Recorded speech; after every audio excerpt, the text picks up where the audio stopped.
പേര് ഹന്ന. അജയന് വേണ്ടി വാദിക്കാൻ സെഷൻസ് കോടതി ജഡ്ജ് എന്നെ നിയമിച്ചിട്ടുണ്ട്. എൻ്റെ കയ്യിൽ വക്കീലിന് തന്നെ ഫീസൊന്നുമില്ല. ഇയാളെ ഫീസൊന്നും തരണ്ട, അത് കോടതി തന്നോളൂ. കോടതി തരുന്ന കാശ് കൊണ്ട് വാദിച്ച കോടതി പറയുന്നൊക്കെ ചെയ്യേണ്ടി വരില്ലേ? എന്നെ തൂക്കിക്കൊല്ലാനാണ് കോടതി പറയുന്നതെങ്കിലും എനിക്കാരും വിശ്വാസമില്ല. ഞാൻ കണ്ട എല്ലാവരും എന്നെ ഉപദ്രവിച്ചിട്ടേ ഉള്ളൂ. എന്നോട് ഇത്രയെങ്കിലും സ്നേഹമായിട്ട് പെരുമാറിയിട്ടുള്ളൂ ആ ചെമ്പമ്മള. ഇപ്പൊ അതിന്റെ പേരില ഏറ്റവും വലിയ ഉപദ്രവം കിട്ടിയത്.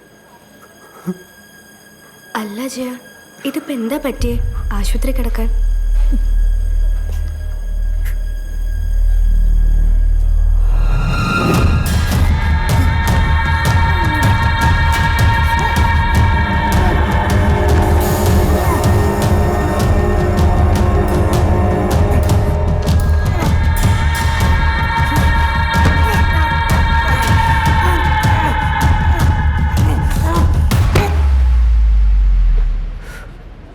അതൊരു നരക. വക്കീലിന് പറ്റുമെങ്കിൽ അതിൽ നിന്ന് രക്ഷിക്കും.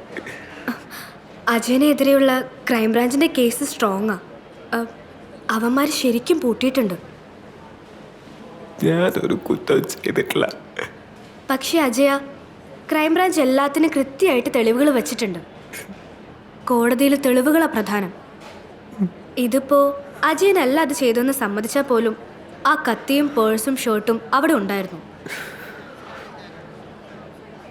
ആ പേഴ്സും ഷർട്ടും എങ്ങനെയാ അതിനകത്ത് വന്നതെന്ന് എനിക്കറിയില്ല. പക്ഷെ ആ കത്തി അതെവിടെ കിടക്കുന്നതെന്ന് എനിക്കറിയായിരുന്നു. ഞാൻ തന്നെ അത് കുളത്തിലേക്ക് ഇട്ടത്. എപ്പോ? അത് തപ്പിയെടുക്കുന്നതിന്റെ തലേ രാത്രിയിൽ. നീ തന്നെ കത്തി വലിച്ചെറിഞ്ഞേക്ക്.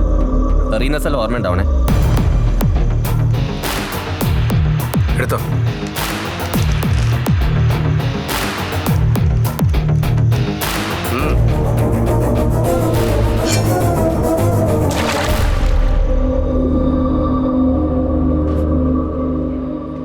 അപ്പൊ പിന്നെ അജയൻ എന്തിനാ ചെമ്പകമാളെ കൊന്ന കാര്യം സമ്മതിച്ചേ? വക്കീലിനെ അറിയാൻ പാടില്ല എന്നിട്ടാ. എനിക്ക് കിട്ടിയ മാതിരി ഇടി കിട്ടിയ ശമ്പകമാലിനല്ല, ഇന്ദിരാഗാന്ധിനെ കൊന്നത് പോലും നമ്മളാണെന്ന് സമ്മതിച്ചോ?